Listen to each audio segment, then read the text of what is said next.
So from an adoption perspective, impound, you know, licensing, everything comes through this main hub right here. So anytime a cat can come in as a stray, dog can come in as a stray, or if they're being impounded, they come through this one central area, which is not great for obviously from a lot of things, from a health and wellness perspective, as well as, you know, potential contagions. It's not ideal. It's not optimum by any stretch. You can tell, you know, ventilation-wise, you know, it's not the greatest from an HVAC perspective. So that's a big key as part of the new build. That's a huge piece that we're going to be looking towards. But anyways, this is kind of the front reception area. It is it's functional. It works hard. Susan is one of the ones that work extremely hard on a day-to-day basis. Susan's been here for almost 16 years. 16 years next month, right? So September, 16 years. Yeah. So again, we've got another animal care attendant that's been here for 18 years.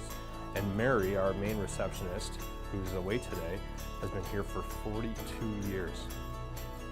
She is, yeah, so you want to talk about bread and blood, sweat and tears? These ladies have it all the way through.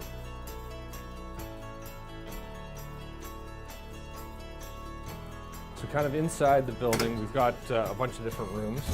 We've got, I can kind of show you in here a little bit, this is our laundry room and kind of kitchen area for doing dishes and so on and so forth. So here.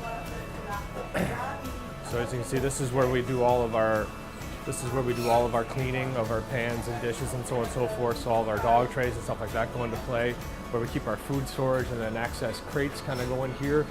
Really, from the building, from a footprint perspective, we've got about 6,500 square feet here. So basically, wherever we can put things is where they end up. Like, because we don't really have dedicated storage rooms or anything like that.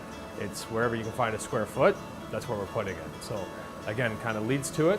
And then in here, we get a lot of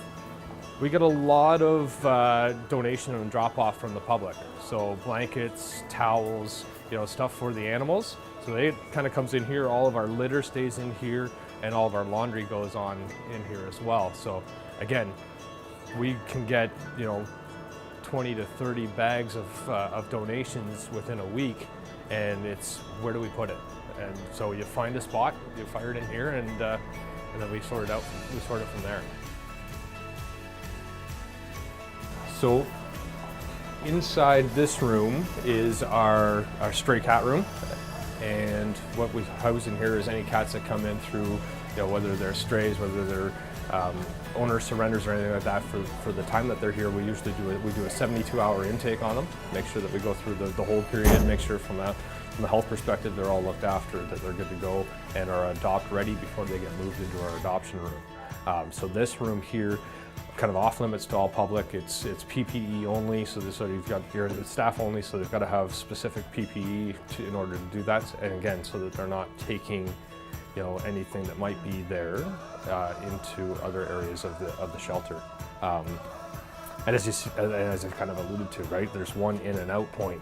So, you know, we've got to be very, very careful on what's coming in, and from a disease control perspective, where the new build is going to have its own separate entrance for any kind of cats or dogs that are coming in through impound or that are stray, so that we can contain that from a health and wellness perspective, and not interrupt with the general public or flow or anything from an adoption perspective. Essentially, this is a shell of what the new one's going to be. So we're going to see probably, you'll see a big change once we get into the adoption room. You can see what the kennels look like there. I would say this is probably like 1/8 of what we'll be able to do with the new one. Yeah, with all the different rooms, all the different, you know, communities. So we're going to have a communal cat room in the new build, as opposed to what we have currently. As it is currently, you can come in and view and adopt an animal, but it's primarily just in their kennels or in their crates.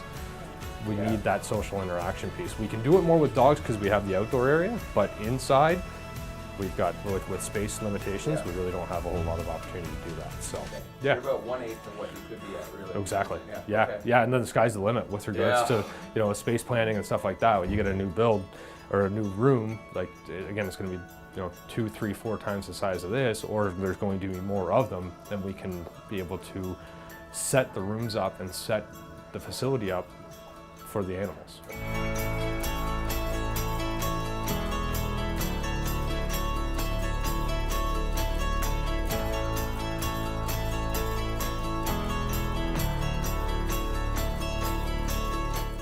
Rue is the last remaining Tossa that was part of the transfer that we did with Humane Society International. We helped facilitate a rescue of 80 animals out of South Korea, and with that, so 15 of them came directly to Peterborough.